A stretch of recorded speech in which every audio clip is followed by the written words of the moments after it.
پہلے لڑائیاں اور طریقے سے ہوتی تھی، تھوڑا راستہ رکھیے گا، لوگوں کا راستہ نہیں رکنا چاہیے، راستہ رکھیں پلیز، آپ کی وجہ سے راستہ نہیں رکنا چاہیے۔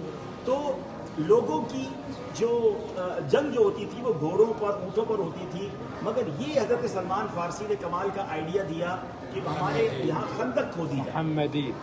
اب وہ بہت اچھا جملہ کہا حضرت امام جعفر صادق کا، یہ جملہ ہے کہ سلمان تو سلمان فارسی نہیں، سلمان محمدی کہو، کیونکہ اب تو وہ ہمارے گھر کے رکن ہو گئے، یہ محبت کی باتیں ہیں۔ تو بہرحال عرض یہ ہے کہ حضرت نے سلمان فارسی نے ایک بڑا خوبصورت جو ہے وہ آئیڈیا دیا کہ کیوں نہ ہم بیچ میں خندق کھودیں، ایک ٹنل بنا لیتے ہیں اور اس میں آگ لگا دیں گے تو دشمن ہم پر حملہ نہیں کر سکے گا۔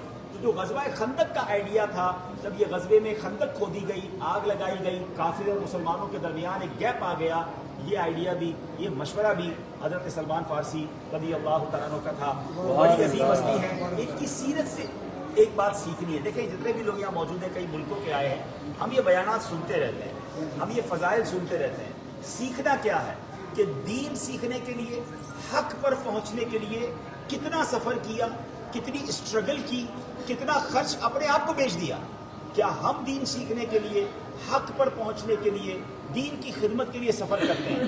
یہ بات ہمیں سیکھنی ہے کہ ہمیں صحابہ کرام کے فیضان سے پاکستان، انڈیا یا جہاں سے بھی ہم آئے، ہمیں بڑی آسانی سے اسلام مل گیا۔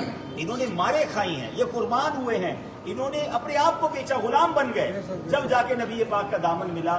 تو اگر ہمیں یہ بغیر محنت کے مل گیا ہے، اور میری اور آپ کی ذمہ داری ہے کہ ہم اس دین کی خدمت کریں، اب دین کے داعی بنیں، دین کے مبلغ بنیں، اور اب اسلام کو پھیلانے کے لیے اپنا کردار ادا کریں۔ آج کے دور میں دعوت اسلامی کے جو مدنی قافلے جاتے ہیں اس پہ سفر کریں، سپورٹ کریں، تاکہ اسلام کی روشنی جو ہے وہ پوری دنیا میں پھیلے۔ جتنے لوگ مجھے سن رہے ہیں یہاں پر یہ لائیو، سب لوگ اول آخر 3 بار درود پاک پڑھیں اور 1 بار سورہ فاتحہ پڑھیں، 3 بار سورہ اخلاص پڑھیں، پھر ہم دعا کریں گے۔ الفاتحہ۔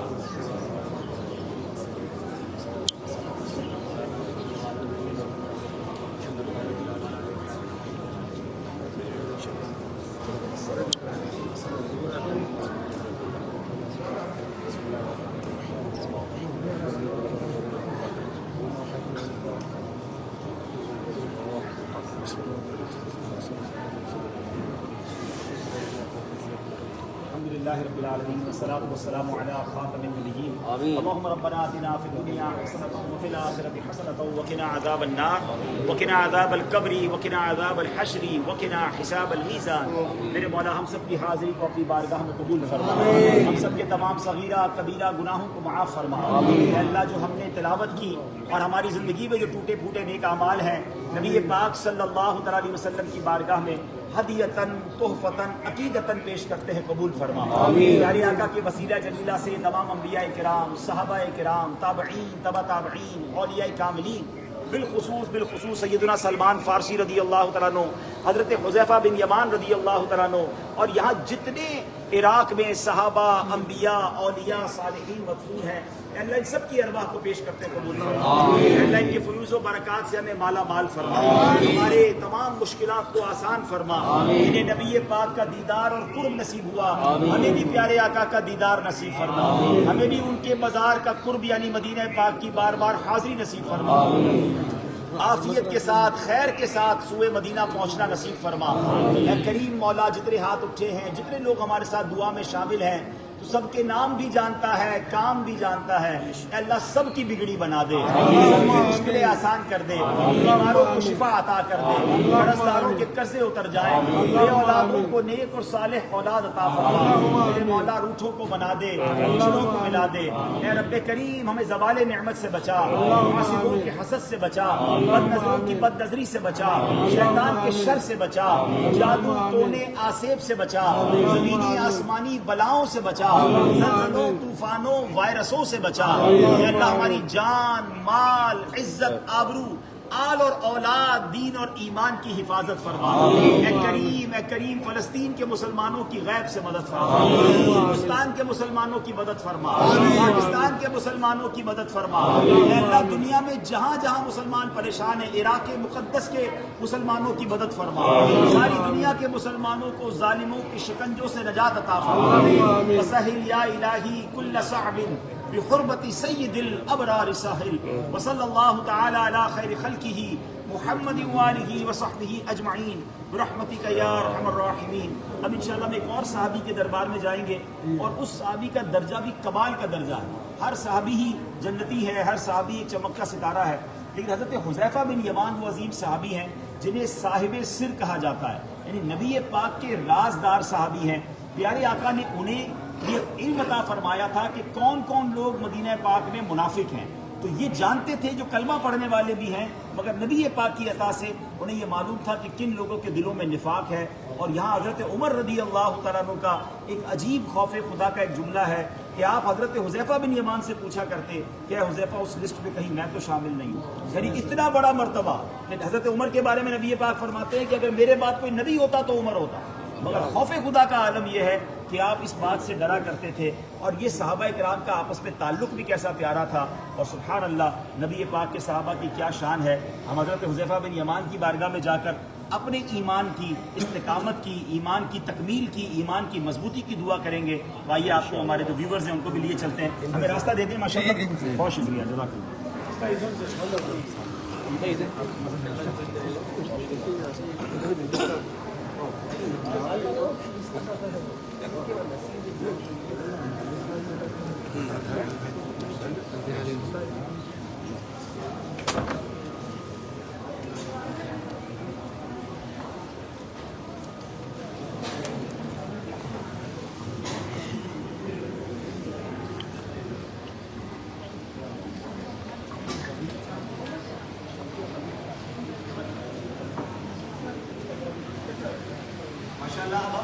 حضرت حذیفہ بن یمان تھوڑا آگے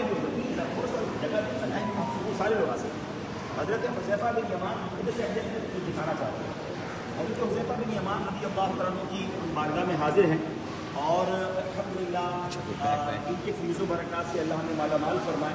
یہ حضرت حذیفہ بن یمان جو وصال ہو گیا تھا, چاہوں ناصر میں تھوڑا سا اس کو پڑھ کے ہمیں ایلوبریٹ کرنا کہ یہ جو یہ مزار کو کئی سالوں بعد دوبارہ کھولا گیا کسی وجہ سے, اور یہ کب ہوئے تو 36 صدی میں 1350 ہجری میں ان کے مزار کو کھولا گیا, یعنی تقریباً 1300 سال بعد کسی وجہ سے ان کے نہر دجلہ کے پانی کا پرابلم تھا. تو اس جگہ ٹھیک ہے وہاں سے, اور اس کے بعد ہزاروں لوگ موجود تھے. یہ اس زمانے کی تصویر ہے.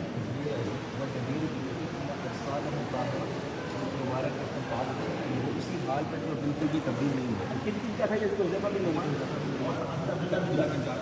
یہ دونوں صحابی حضرت حذیفہ بن یمان, حضرت عبداللہ بن جابر جو آگے وہاں پر ہیں, یہ تابعی ہیں. ان دونوں بزرگوں کے جو مزارات تھے, ان مزارات کو جب 1300 سال بعد کھود کے نکالا گیا تو جسم سلامت تھے الحمدللہ.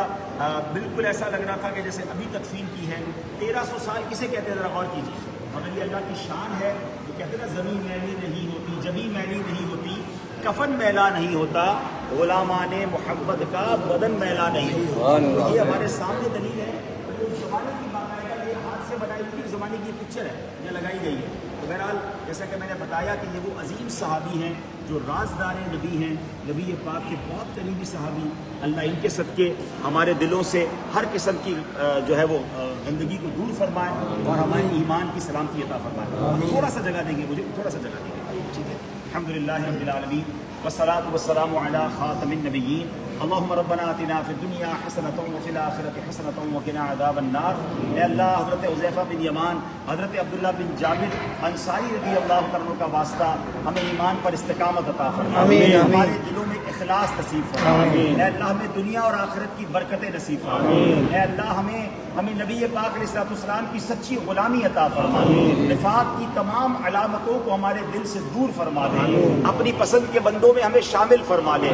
ہمارے دلوں سے تکبر دور فرما, حسد دور فرما, بدگمانی دور فرما, بغض و کینہ دور فرما. اے اللہ اس سینے کو گندگی سے پاک کر کے نبی پاک کے عشق کا مدینہ بنا دے. اے رب کریم ہماری دنیا بھی اچھی کر دے, ہماری آخرت بھی اچھی کر دے.